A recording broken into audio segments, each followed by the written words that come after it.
jërë ngeen jëf mbokk yi rafetlu ànd bi ngeen ànd ak Leuz Info TV ñu dikk ak yéen ci li gën a fës ci xibaar yi dañ koy daal di doore ak mbirum Mame Mbaye Niang ak Ousmane Sonko ginnaaw ba nga xamante ni daal nañuy condamné Ousmane Sonko en juin 2023 6 mois de prison avec sursis mu war na versé kii di Mame Mbaye Niang lu toll ci 200 millions de francs CFA lii leen nag nekkoon coowul diffamation maanaam ay kàddu goo xamante ni daal jàpp nañu ne kii di Ousmane Sonko daf ko daal di yëkkati teg ko ci Mame Mbaye Niang te kàddu yooyu wérut waral condamnation bi la nag kii di Ousmane Sonko daal di woon koy contesté waral mu dugaloon ab recours en rabat d'arrêt foofa ca cour suprême ñu daal di koy rejeté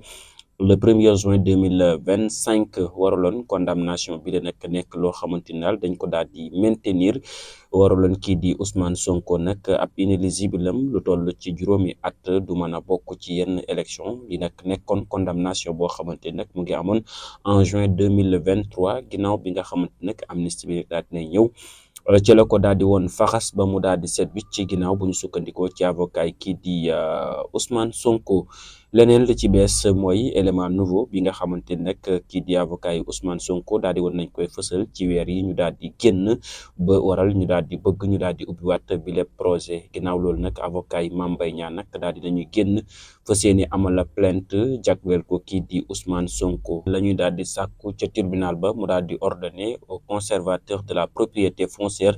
de Grand Dakar ñoom nag la ñu daal di bëgg mooy titre foncier bi lee nga xamante ni kii di Ousmane Sonko daf ko daal di am ci superficie ba toll ca 264 mètres carrés foofa ca Dakar Sicap Kër Gorgui la ñuy sàkku ñu daal di ciy defaat turu Ousmane Sonko ngir mu daal di mën a fay kii di Mame Mbaye Niang astreinte ba mu nga toll ca 10 millions de francs CFA par jour mu daal di koy war a jébbal kii di Mame Mbaye Niang li la ay avocat yi kii di Mame Mbaye Niang daal ñoo ko daal di xamle ci lu ni mel bi lépp projet nag tribunal grande instance bu Dakar daal dina koy renvoyé ba le 11 février bi ñu daal di dëkkmal ñu wax ci leneen ñeel mbirum Doudou Wade ginnaaw ba nga xamante nag sûreté urbaine daal nañ koy convoqué niki le 2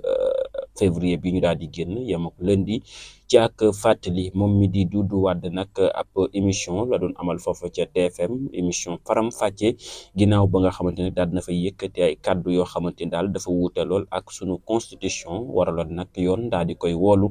ngir mu daal di dem wuy ji ko moom nag nit ki le 2 février bi ñu daal di génn yem ak alterné la daal di woon wuy ji ñu daal di koy déglu 11h ba 21h ginnaaw ba ñu ko dégloo nag ba noppi ay avocat nag mu nga ñuy xamal ne Doudou Wade mi li daal yoon toppeeku ko dara jamono jile ginnaaw ba mu ko dégloo ba noppi bàyyi ko mu daal di ñibbi moom Doudou Wade nag mu ngay sant di gërëm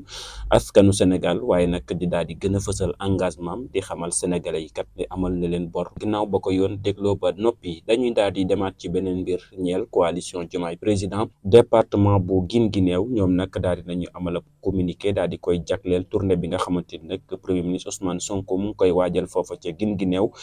di le 7 ak le 8 ñoom ñi nag la ñu daal di bëgg mooy boycotté bi lépp tournée ndax dañu jàpp ne kat bi lépp tournée ab provocation inutile la dans un contexte qui existe plutôt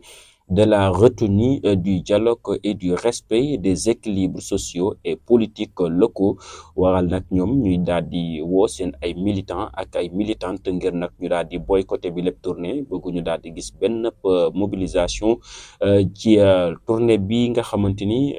premier ministre Ousmane Sonko namm na ko amal foofa ca Guinguinéo rawatina dëkk bi di Mbadakhoune. Amadou Sall nekk doom ci njiitum réew ba woon di Macky Sall ginnaaw ba nga xamante ni moom mii di Macky Sall mandaam jeex na nag mu génn réewum Sénégal utali foofa ca Maroc moom mii di doomam di Amadou Sall itam mu nga foofa ca Maroc depuis avril 2025 nag ñu ngi koy topp ci coow ñu ngi koy topp ca yoon ci mbirum blanchissement capitaux fii ci réewum Sénégal waaye ba tey amuñu ci lenn lu ñu leer waaye teewul kii di Amadou Sall moom mu nga foofa ca Maroc di amal ay investissement jamono jile nag daal dinay investir foofa ca groupe Bani au Maroc di ab restauration la pâtisserie et l'événementiel daal di jënd lu toll ci 50% des parts ngir wéyal ay investissement foofa ca Maroc. dañuy daal di dem ci mbirum Madiambal Diagne foofa ca France ginnaaw ba nga xamante ni nag réewum Sénégal ñu ngi sàkku ñu daal di indilaat Madiambal Diagne fii ci Sénégal ñu koy toppee mbirum blanchissement capitaux li leen nag cour d'appel bu Versailles mu ngay wéy di wërloo réewum Sénégal ci lu ni mel